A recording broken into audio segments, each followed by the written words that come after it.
Pagkatapos ay kailangan magsulat ng ulat ng trabaho araw-araw. 100 multa sa bawat hindi paggawa. 100 multa sa bawat minutong late. Kailangan magpaalam bago uminom ng tubig. Ang oras ng pagkain sa labas ay dapat kontrolin sa loob ng 30 minuto. Ang oras sa banyo ay dapat kontrolin sa loob ng 5 minuto. 50 multa sa bawat minutong lampas.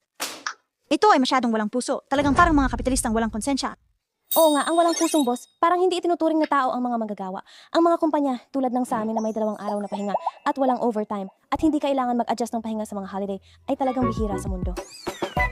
Sayang, ang kumpanya namin ay malapit ng magsara.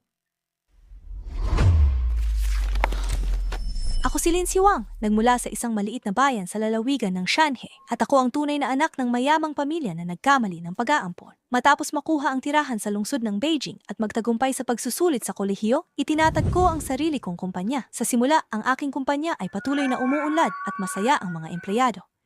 Ngunit 1 taon na ang nakalipas, biglang bumaba ang dami ng negosyo ng kumpanya, tumakas ang mga kasosyo, at nagsimula ang sunod-sunod na pagkalugi sa loob ng ilang quarter hanggang sa malapit ng magsara. Boss, kung magsara ang kumpanya natin, saan pa tayo makakahanap ng ganitong trabaho na maraming pera, kaunting gawain, walang abala, at may malasakit na boss? Oo na. Mukhang masama rin pala ang kalagayan sa labas. Kung ikukumpara, ang kumpanya natin ay parang isang turin ng garing.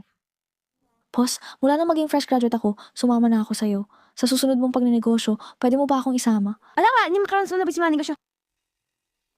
Hindi ko hahayaan magsara ang kumpanya namin? Pero tama ang mga hinala ninyo. May ilang kumpanya na nagsanipwer sa laban sa atin. At may isa pang utak sa likod nila, ang Su Group, na isang malaking kumpanya. Tiyak na hindi natin sila kayang labanan. Noon, ang pamilya ni Suji ay parang nabubuhay sa isang panandaliang mundo. Hindi ko alam kung ang mga tao sa pangunahing pamilya ng Su ay ganoon din.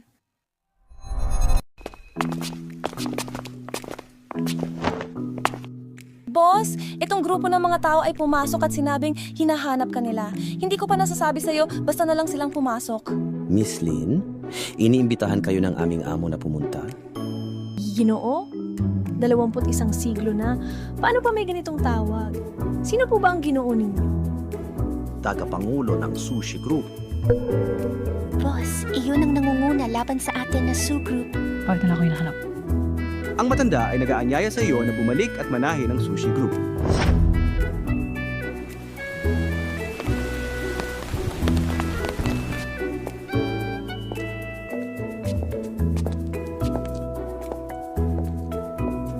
Miss Lin, dito po.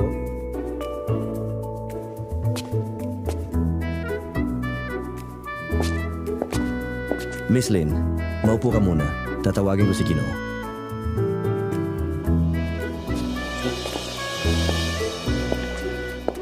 Pamanahan ako ng Su Group? Hindi ako naniniwala na magiging ganun kabait si matandang Ginoong Su.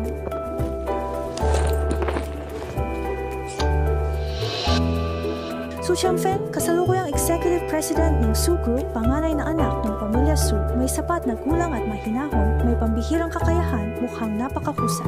Wenru, tumigil ka dyan. Oh, siya pala si Su Changfeng.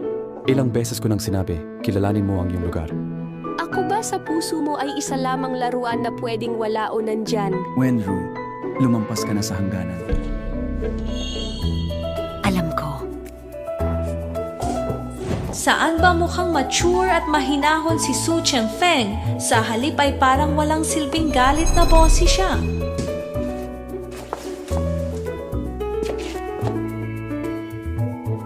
Sino ka? Bakit ka nasa bahay ko? Ni Hao, ako si Lin Siwang. Ako ay inimbitahan ni Ginoong Su na pumunta. Tati ko! Bakit pinapunta ng tatay ko ang ganitong tao sa bahay?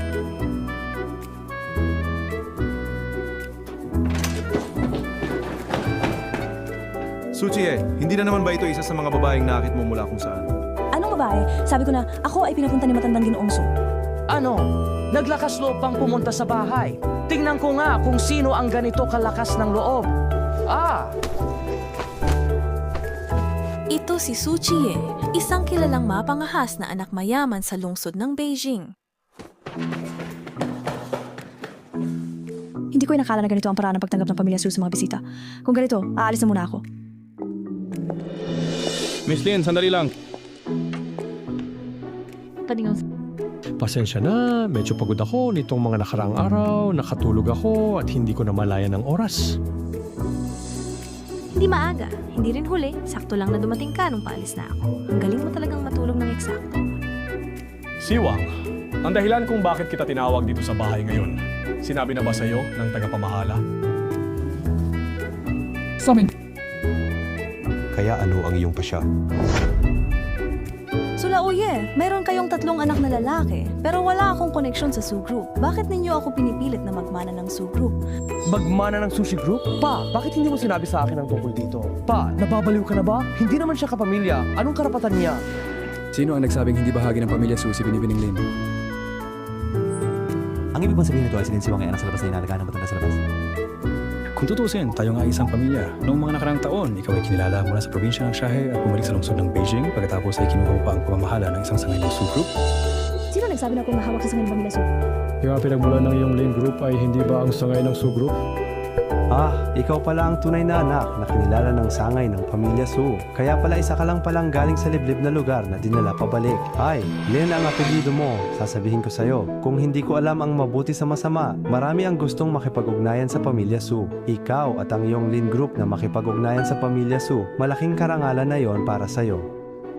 Mukhang nagkamali kayo. Kanina sinabi mo rin, ito ay aking Lin Group. Anong kinalaman dito sa pamilya Su? At saka ang Lin Group ay itinayo ko. Ako si Lin Siwang. Mula sa wala. Naiintindihan niyo ba? Huwag ka nang magkunwari. Kung hindi ka kinilala pabalik ng sangay ng pamilya Su mula sa probinsya ng Shahe at binigyan ka ng tirahan sa lungsod ng Jing, paano mo magagawa na magtayo ng sarili mong kumpanya sa loob ng ilang taon? Napakasimple at napakabobo ng pag-iisip. Hindi ba si Su Chengfeng ang executive president? Paano siya naging presidente sa ganitong pag-iisip? Oo, inaamin ko. Kung hindi dahil sa Su family na kinilala ko pabalik noon, hindi ako magkakaroon ng rehistro sa Beijing at lalong hindi makakapag-aral sa pinakamagagaling na paaralan sa bansa.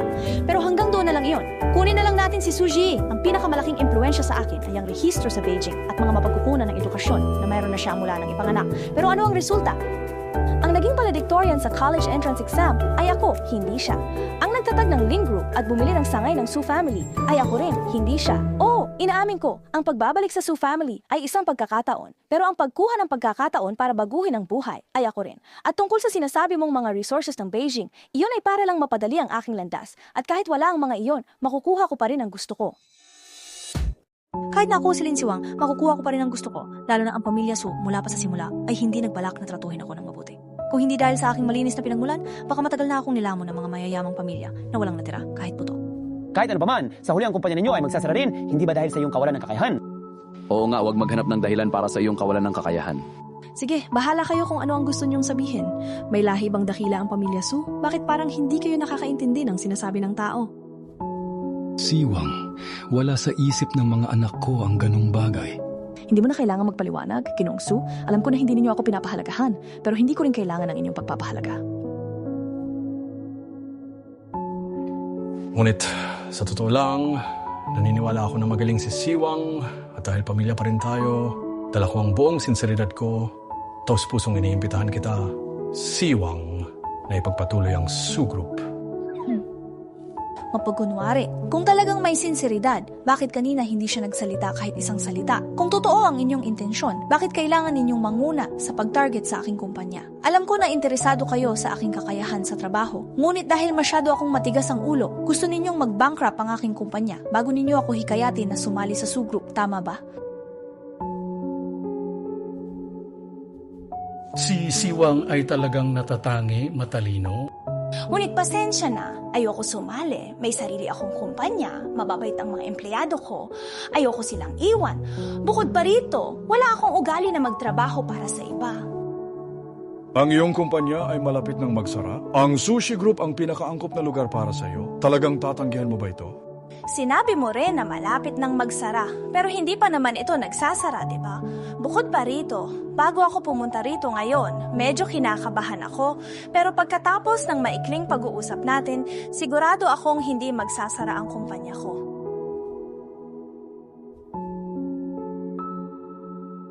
Dahil wala na kayong gustong sabihin, uuwi na muna ako. Kailangan ko pang pag-isipan kung paano muling bubuhayin ang aking kumpanya. Paalam.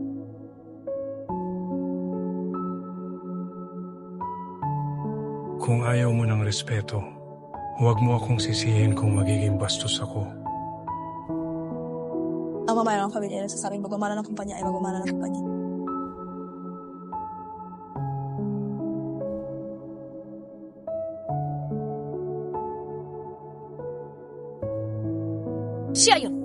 alamin ang iyong lugar. Sa tingin mo ba ako ay isa lamang laruan na pwedeng baliwalain? Si Su Chengfeng ang nagpadala sa'yo, hindi ba? Paano pati itong pera ay kinikita ng pamilya Su? Ang sakit. Ayos ka lang ba? Dadalhin kita sa ospital ngayon, tara. Mag-ingat ka. Kaya pala, may isa pang ikatlong anak na lalaki ang pamilya Su. Si Su Yanzhou, ilang taon na ang nakalipas nagkaroon ng aksidente na nagresulta sa kapansanan sa kanyang mga binti. Mukhang madilim at karaniwang hindi maganda ang relasyon sa pamilya Su. Paano ba tinuturuan ng mga mayayamang pamilya ang kanilang mga anak? Bakit parang walang mukhang normal sa kanila? Ikaw ang nagligtas sa akin. Salamat sa'yo. Walang anuman, maliit na bagay lang. Kung wala ka ng iba pang kailangan, aalis na ako. Oh, tama. Sinabi ng doktor na buntis ka. Kailangan mo mag-ingat sa iyong katawan at magpahinga ng mabuti. Hindi mo ba alam na buntis ka? Ay, bakit ka umiiyak? Huwag kang umiyak. Hindi ba magandang balita ang pagbubuntis? Hindi ba balak kang pakasalan ni Su Chengfeng? Sabi niya, tama. Dapat kong kilalanin ang aking sarili. Hindi ako karapat-dapat sa kanya. Ayos ka lang ba? Hindi ba kayo magkasintahan? Anong hindi bagay? Sandali, hindi ba kayo magkasintahan? Ako ang kanyang sekretarya at kasintahan. Sekretary at kasintahan din. Binibigyan ka ba niya ng sweldo at binabayaran ng 5 uri ng insurance at provident fund? Kung hindi ka niya binibigyan ng sweldo at hindi binabayaran ng 5 uri ng insurance at provident fund, anong klaseng sekretarya iyon? Sinabi ni Chengfeng na basta't manatili ako sa tabi niya, wala akong kailangang gawin. Sekretarya rin ang ibinigay niyang pagkakakilanlan sa akin. Kaya pala itong si Su Chengfeng ay hindi lang dog blood na dominanteng CEO, kundi isa ring walang pusong kapitalista. Maamo, huwag mong isipin na dahil sinadya mong masaktan at pumunta sa ospital ay maaawa na ako sa'yo. Mas mabuting itigil mo na ang mga hindi magandang balak mo. Wala akong ginawa. Parang hindi kita tinawag, di ba? Ikaw. Sinasabi mo pang wala. Alam mo namang ang ospital na ito ay pag-aari ng Su Group at sinadya mo pang pumunta dito para hanapin kita. Ang pag-invest sa ospital, mukhang malawak din ang mga negosyo ng pamilya Su. Pasensya na, ako ang nadala sa kanya dito, hindi ko alam ang ospital na ito. Uulitin ko, kilalanin mo ang iyong lugar. Pakinggan mo ako. Su Chengfeng, mula nang pumasok ka kanina, wala kang nasabi kahit isang salitang nag-aalala sa akin. Ano ba talaga ako sa puso mo? Ihindakan ka pa nalasahan ito naging palabat. Boss, bakit hindi ka pa bumabalik? Hindi mo naman siguro talaga iiwan kami para manahin ang bilyong-bilyong ari-arian, di ba? Babalik na ako agad sa kumpanya. Ang mundo talaga ay isang malaking maikling dula. Mukhang hindi matatapos agad ang pag-arte nila. Ito ang resibo ng bayad sa ospital. Tandaan mong magbayad.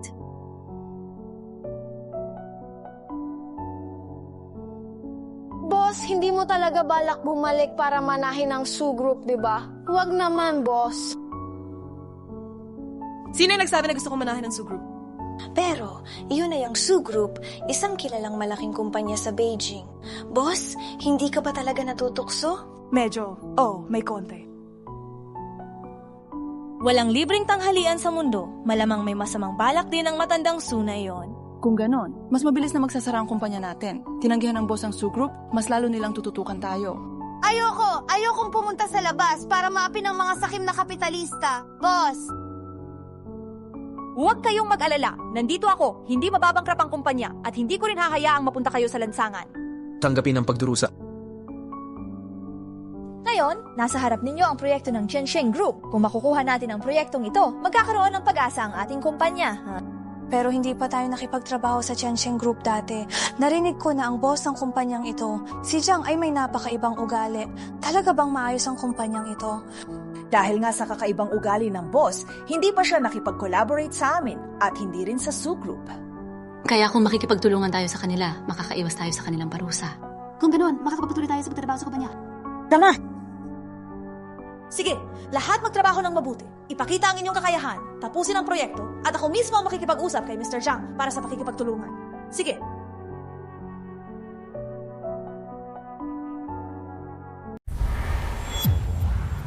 May proyekto ang Chengsheng Group, ikaw mismo ang pumunta at ayusin ang proyekto. Kinakausap kita. Tay, anong ibig sabihin ng pag-iwan mo ngayon? Talaga bang balak mong ipasa ang Sushi Group sa batang iyon?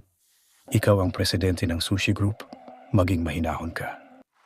Ibibigay mo na ang grupo sa iba. Ano pa ang silbi ko bilang presidente?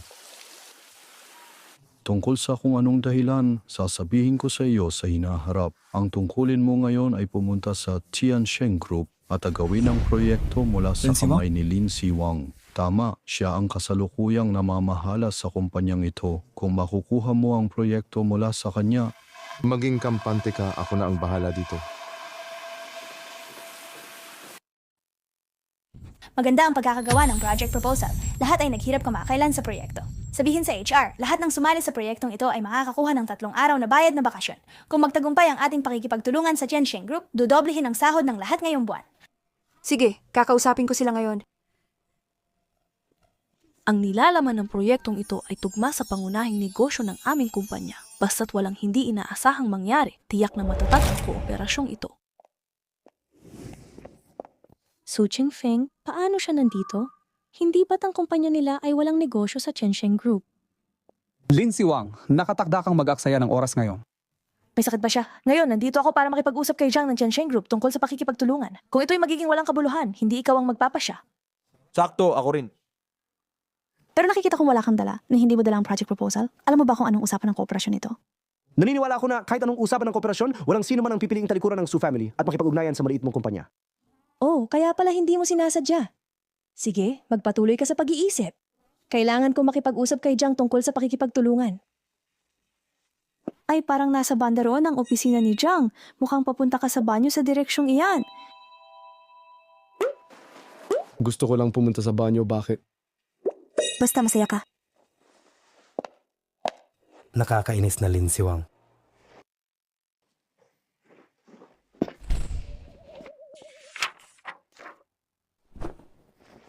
Ninaasahan ang pagkipatulungan sa inyo.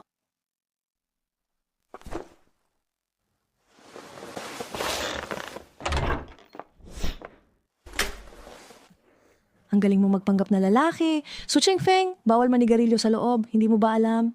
Pasensya na, hindi namin kailanman ipinagbabawal sa aming kumpanya. Ito ba ang kumpanya mo? Hindi mo ba ipinagbabawal? Hindi mo ba nakikita na iniiwasan ka ng lahat? Akala mo talaga ikaw ang bossy na CEO sa mga short drama?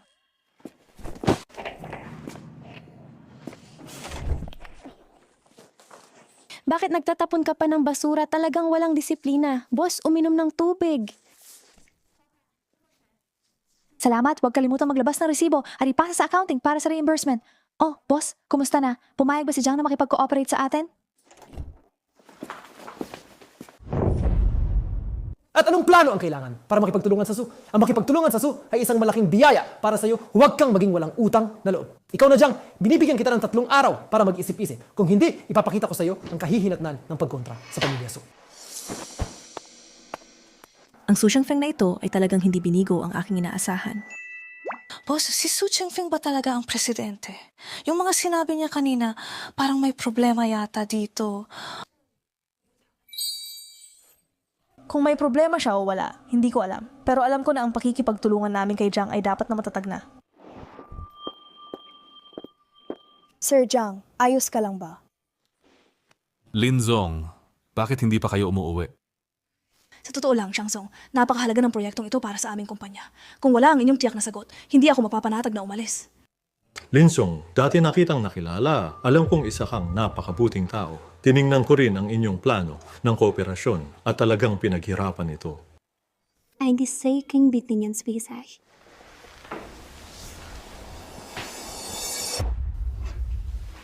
Presyo.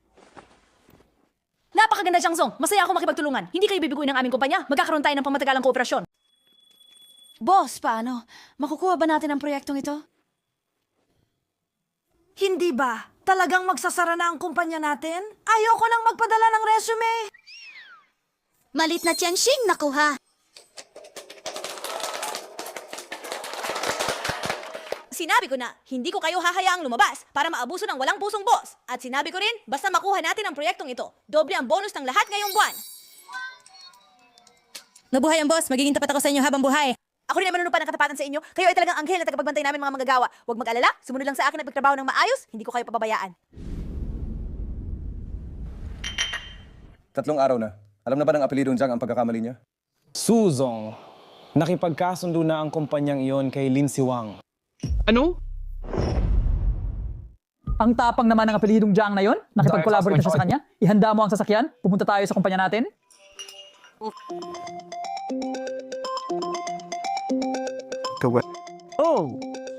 Ano ang sasabihin ko sa chairman? Sabihin mo na abala sa lahat ng negosyo, ako na ang bahala dito.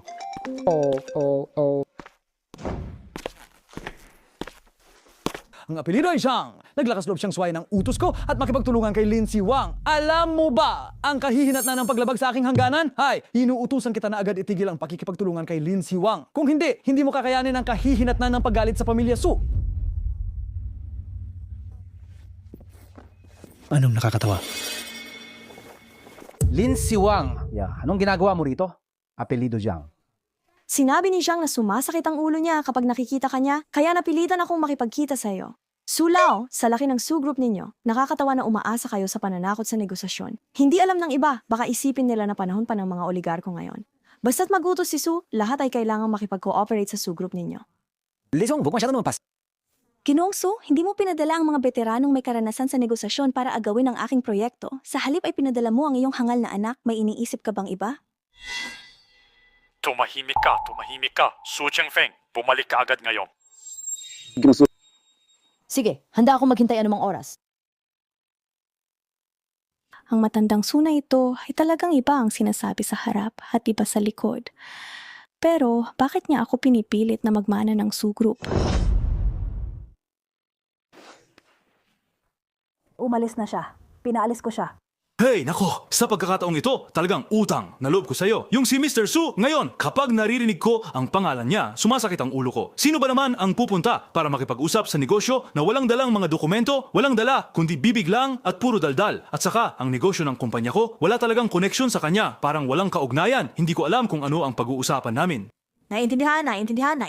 Ang mga utak ng mga tao sa pamilya Su ay medyo hindi normal. Kung sila ay magdulot muli ng problema sa'yo, maaari mo akong lapitan anumang oras, mas may karanasan ako sa pagharap sa kanila. Sige, salamat na muna sa iyo. Walang problema. Kung wala nang ibang bagay, aalis na ako. Ay, sandali. Linzong, may isa pa akong bagay na kailangan pag-usapan sa iyo ngayon. Ano nangyari? Ito ay proyekto ng Ching Cheng mula sa kumpanya ng kaibigan ko. Tingnan mo kung interesado ka. Shansong, ang proyekto sa Chingching ay nagawa na ng aming kumpanya ng maraming beses. Walang problema. Mabuti. Sinabi mo ito kaya kampante na ako. Pero Jansong, pwede ko bang itanong kung bakit mo ako tinutulungan? Sa katunayan, ito pa lang ang unang beses nating magtulungan at ipinakilala mo na sa akin ang ganito kalaking proyekto.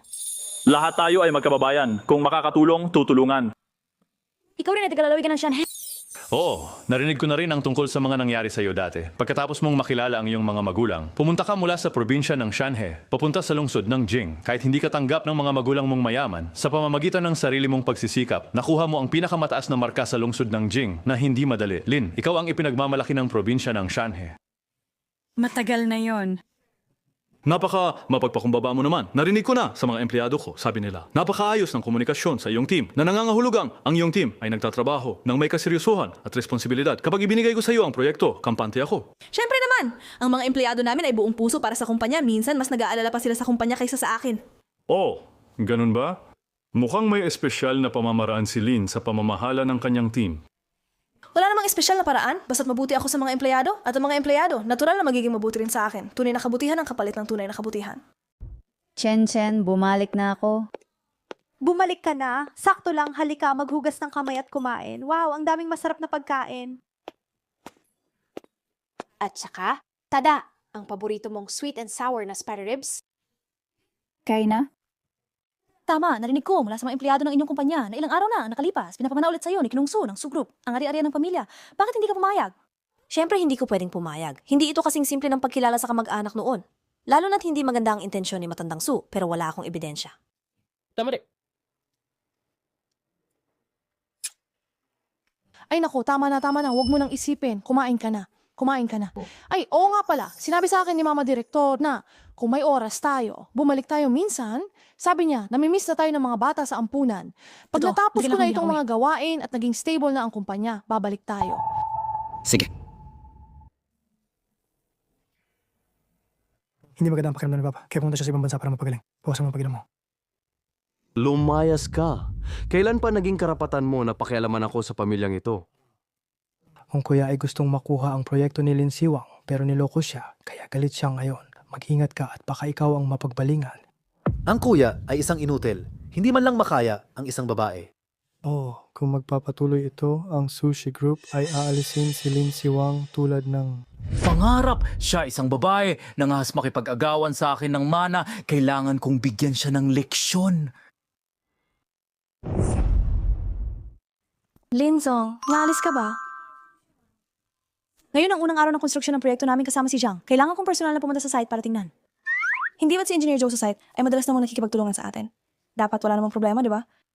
Hindi tayo dapat maging kampante. Dapat laging handa. Dahil pinili natin makipagtulungan kay Zhang, kailangan natin maging responsable sa proyekto. Tama, kung may anumang bagay sa kumpanya, huwag kang magkatubiling kontakin ako. Ay, sige, naiintindihan ko. Ilagay natin ng maayos ang lahat ng ating mga gamit. Huwag nating harangan ang lahat ng daanan. Ginoong Lin. Engineer Joe, kumusta? Engineer Joe, pasensya na sa abala sa inyo at sa mga kasamahan mo. Huwag kang mag-alala. Ilang beses na tayong nagkatrabaho. Ang mga tauhan ko ay talagang mahusay magtrabaho. May sinabi kang ganyan, kampante na ako. Lane, narinig ko na nagkaroon ng kaunting problema ang kumpanya ninyo dati. Natatakot pa nga ako na baka wala na tayong pagkakataon na makipag-cooperate sa hinaharap. Ang gitong kampana ay nakatawid na sa maraming bundok, kaya marami pa tayong pagkakataon na magtulungan sa hinaharap. Dahil sa sinabi mo kampante na ako. Kuya, huwag naman. Anong ginagawa ninyo? May isa pang babae na mukhang maselan dito sa site. Ayusin mo ang pananalita mo. Siya ang aming tagapamahala, si Lin Siwang. Siya nga, mga kapatid, sirain nyo. Huwag sirain, hindi pwedeng sirain. Ang gusto siya na sumusapit sa dirosyon siya, bakit hindi kami pinagrabaho? Dahil nagalit kayo sa taong hindi dapat galitin. Hindi dapat galitin ng tao. Baka Su family? Paano mo nalaman? Hindi na pagkataka na nung sinaunang panahon, nung kapag kumilos ang isang tao, agad nilang nalalaman kung anong paaralan siya kabilang, napakasimple nito. Hula ko lang. Kayo ba ay inutusan ng mga tao ng pamilya Su na manggulo sa aming lugar ng konstruksyon para hindi namin maihatid sa oras? Kuya, masyadong matalino ang babaeng ito. Kailangan natin mag-ingat. Hindi mo pa ba tatawagan ng boss? Pinapapunta ka ng boss ko para sagutin ang tawag. Lin Siwang, ito ay isang paliit na leksyon lamang para sa'yo kung ikaw ay marunong makiramdam. Hindi ka ba si Su Shengfeng? Sino ka? May iba pa bang tao sa pamilya Su? Lin Siwang, anong ibig mong sabihin? Sinadya mo bang hanapan ako ng gulo? Sinasabi ko sa'yo, ako si Sushi, ang pangalawa sa pamilya Su. Ikaw pala. Ano? Ngayon natatakot ka na?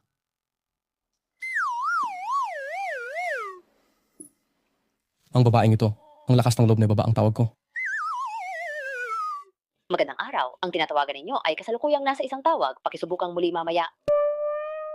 Ayos ka, Lin Siwang. Naglakas loob kang lokohin ako.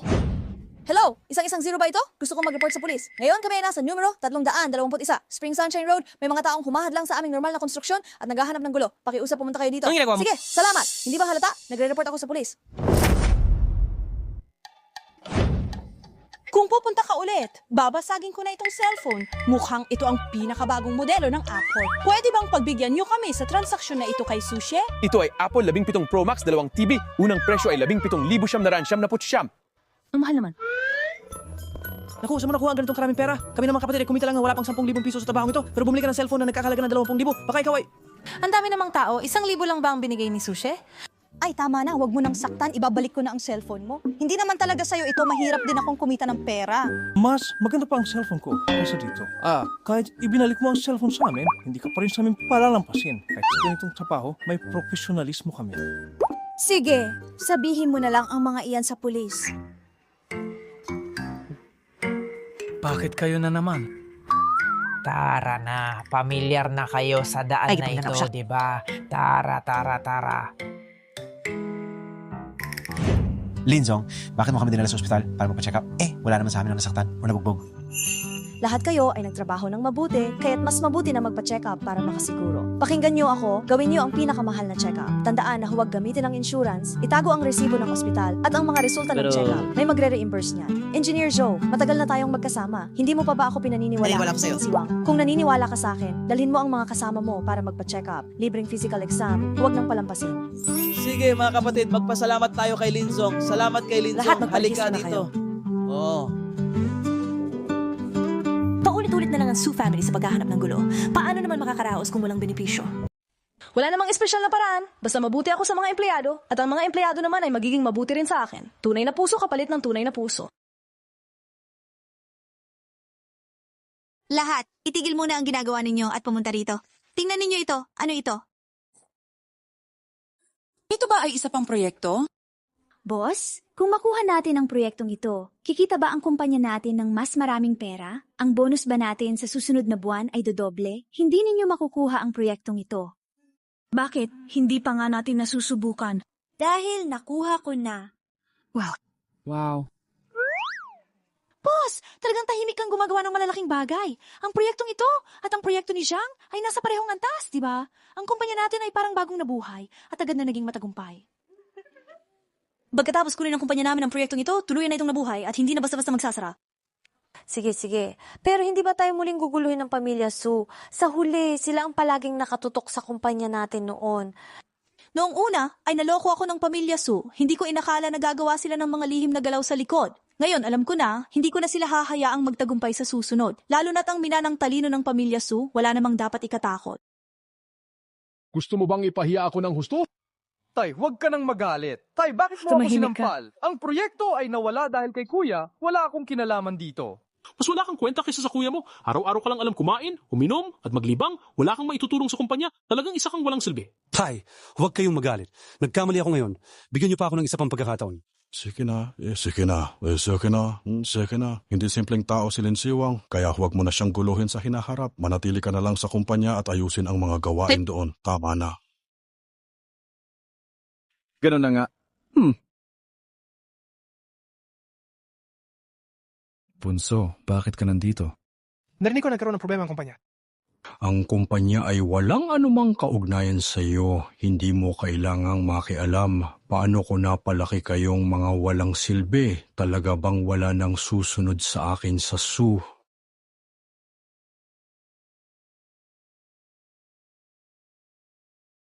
Saan ba ako kulang kumpara sa dalawang tanga na ito?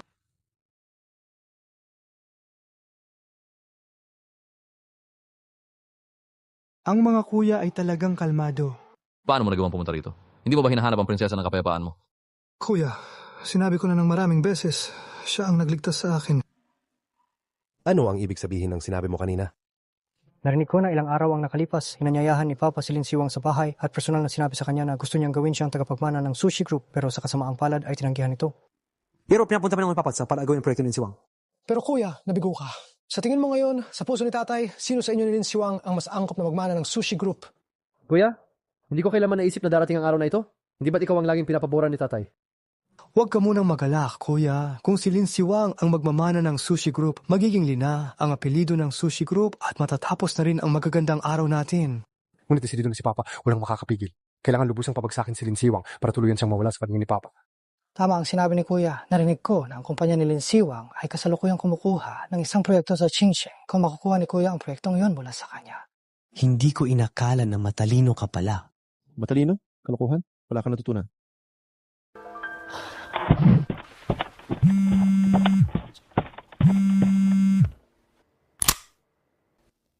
Linzong, nagpadala ng email ang Qingcheng sa kumpanya na nagsasabing ipagpaliban ang pagkikita pero hindi sinabi kung bakit ipinagpaliban at hanggang kailan. Nakita ko na may malakas na ulan sa Qingcheng ngayon. Maaaring dahil sa panahon ng dahilan ng responsable. Alam ko ang dahilan. Ano ang ginagawa ni Su Chengfeng dito? Hindi kaya gusto niya na namang agawin ang proyekto ko? Narinig ko na makikipagtulungan kayo sa Lin Corporation ni Lin Siwang. Kilala mo si Lin Zong. Isa siya sa mga bagong mayaman sa industriya ng self-service sa Beijing. Tangyan siya. May corporate sa corporation. Hindi ba, bago makipag-usap si Su Chengfeng tungkol sa pakikipagtulungan, hindi ba siya nagsagawa ng investigasyon? Nakapirma na ako ng kontrata sa may-ari ng kumpanyang ito? At ngayon ay nandito lang ako para makipag-ugnayan sa tagapamahala tungkol sa mga detalye. Ayaw mo. Sigurado nga. Ang makipagtulungan sa Pamilya Su ay karangalan para sa aming kumpanya. Kung malalaman ng boss na nakipag-usap ako sa Pamilya Su para sa kooperasyon, hindi ba't madali na lang ang pagtaas ng posisyon at sahod ko? Tama naman ito. Sabi ko na nga ba na yung apelido Zhang ay hindi marunong magpasalamat. Ang makipagtrabaho sa Su ay swerte na nila. Sige, ganito na lang. Ay, sige. Lin Zong, bakit kayo nandito? Hindi ba't nandito ako para ipagpaliban ang pagkikita natin? Lumabas ka muna. Ako na ang bahala sa mga detalye. Ay, sige. Su Chengfeng, balak mo naman bang agawin ang proyekto ko? Nakalimutan mo na ba ang leksyon nung nakaraan? Ang nakaraan ay isang aksidente lamang. Nakikita mo ba? Ito ang mangyayari kapag ginagalit mo ako. Kapag ginagalit mo ang Pamilya Su. Pwede mo bang lumingon at kausapin ako, Ginoong Presidente? Parang wala namang espesyal sa painting na ito. Ano bang pinaplano mo dyan?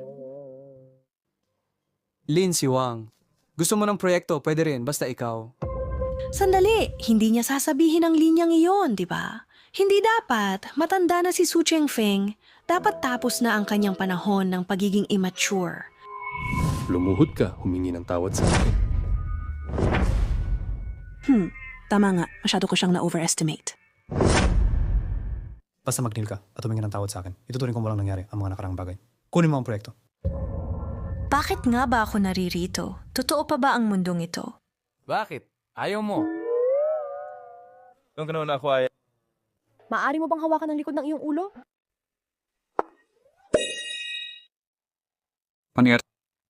Meron bang isang manipis at mahabang tirintas? Wala. Ano ba talaga ang gusto mong sabihin? Kaya lagi mo pinapaluhod ang mga tao. Akala mo ba taga-King Dynasty ka? Saan mo natutunan ng mga kalokohang ito? Hindi ba kailangan ng mga mayayamang pamilya na sumailalim sa siyam na taong sa pilitang edukasyon? Ayos lang, Lin Siwang. Nangaas kang pagtawanan ako. Huwag mo nang asahan ang proyekto sa Qingcheng. Yung proyekto na iyon ay nakipag-usap na ako online sa kanilang boss at nakapirma na ng electronic na kontrata. Ngayon ay nandito ako para ayusin ang ilang detalye ng proyekto. Yung project manager na yun, siya? Sinabi ko na rin, isa lang siyang project manager, hindi siya ang boss. Bukod pa rito, ang pakikipag-ugnayan niya sa iyo ng palihim ay labag sa kasunduan. At saka, aksidente kong na-record ang usapan at naipadala ko na ito sa kanilang boss. Ngayon, malamang ay nag-resign na siya. Kung sa tingin mo ay maayos siyang tao, maaari mo siyang kunin sa iyong kumpanya. Sa totoo lang, nakita kong maganda ang usapan ninyong dalawa kanina. Siwang. Narito ako, Suda Songkai. Sa susunod na makikipag-usap ka tungkol sa pakikipagtulungan, alamin mo muna kung sino ang boss, kundi sayang lang ang pagpunta mo. Siwang!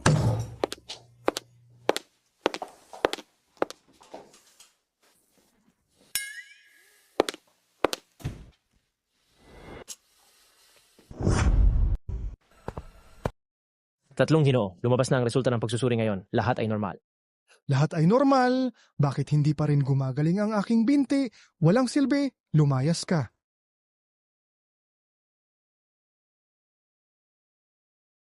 Dahil lang sa kabansanan kong ito sa iba pang bahagi ng katawan, hindi ako pinapayagan ni Ama na makialam sa negosyo ng kumpanya. Saan ba ako nagkulang kumpara sa dalawang hangal na iyon? Pinapunta ko na ang mga tauhan ko para parusahan si Lin Siwang. Hintayin mo na lang siyang umiyak at magmakaawa. Tanga, hindi basta-basta yang si Lin Siwang. Ate, kailan ka babalik? Siwang, lahat ay namimiss ka na. Gusto ka na nilang makita. Miss ko rin kayo, pero sobrang abala ang kumpanya kamakailan. Pag natapos na ako, babalik ako para makita kayo, okay? Bakit ikaw na naman? Naalala ko buntis ka, di ba? Nagpunta ka ba para sa prenatal check-up ngayon? Bakit wala si Su Chingfeng kasama mo? Bakit ka naglalakad-lakad? Kakagaling mo lang sa operasyon ng pagpapalaglag. Sabi ng doktor, kailangan mo ng sapat na pahinga. Huwag kang maglalakad-lakad kung walang dahilan. Pagkalaglag? Hindi ko inakala na itong Su Chengfeng ay hindi lang tanga, kundi isa ring basura ng tao. Pasensya na. Gusto ko lang lumabas para makalanghap ng sariwang hangin. Sumama ka sa akin pabalik. Si Su Chingfeng ba ang pumilit sa iyo na makasama siya? Kung oo, tutulungan kita. Lin Siwang, anong kalokohan ang ginagawa mo? Si Wenru ay babae ko. Huwag kang makialam. Kung may ginawa siyang anumang labag sa bata sa'yo, tandaan mo lumapit sa akin. Ano bang pinagsasabi mo? Tara na. Sinasabi ko sa'yo, iwasan mo ang makipag-ugnayan sa mga ganitong tao. Baka masama pa ang idulot sa'yo. Ang maitutulong ko lang sa kanya ay ganito na lang. Ang natitira ay nasa kanya na. Ay, Kuya Ye. Tumayo! Anong kuya? Ikaw ba ang kuya ko? Pinahamak mo ang babae. Napunta siya sa kulungan. Kuya, masyadong tuso si Lin Siwang. Hindi natin siya kayang labanan. At muntik nang masira ang aking Apple na telepono. Pinato ko pa nga ng saging. May sinabi ba ako? Kayo ang napunta sa kulungan. Kahihiyan ko yan. Tara, hanapin natin ang dangal nyo. Tara. Dito. Boss, hindi ba pumunta ka sa construction site? Bakit ang tagal mo doon? Xiaoyi, kunin mo ang mga resulta ng pagsusuri sa ospital. Kailangan ng gastos para sa susunod na linggo. At makipag-ugnayan sa legal team. Naghahanda tayong magsampa ng kaso. Ano ba talaga ang nangyari? Sa totoo lang, ngayong araw kami... Wow, may dumating na maraming tao sa labas. Sinasabi nila na gusto ka nilang singilin. Tumayo kayo! Lahat kayo tumayo! Tigilan nyo na! Tumayo! Huwag kayong matakot! Lahat pumunta sa likod ko! Huwag kayong matakot! Lahat pumunta sa likod ko! Lin Siwang, pumunta ako dito para singilin ka. Magbayad? Anong bayad? Nagpapanggap ka bang tanga? Mga kasama, ipakita natin sa kanya. Boss, nandito ba sila para mangikil? Hindi sila ganun katalino. Lin Siwang, ngayon alam mo na ang matakot, diba? Xiaoyi, tumawag ka ng polis.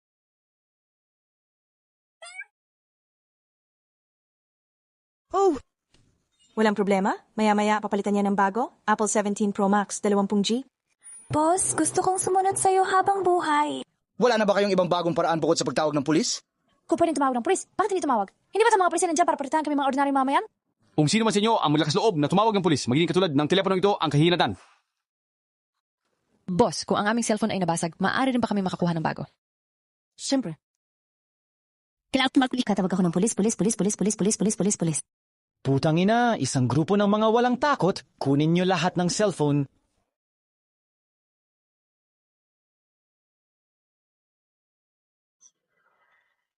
Ngayon tingnan natin kung sino pa ang maglalakas loob na tumawag ng pulis.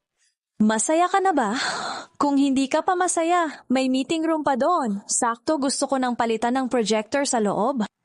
Sige, gusto mo magpakulong, ha? Hindi na ako magpapakumbaba. Mga kapatid, ipakita ulit sa kanya. Sige, paupuin niyo siya. Sige, gusto mo ng bayad pinsala, di ba? Upo! Sayang, pwede sanang libre palitan ng projector.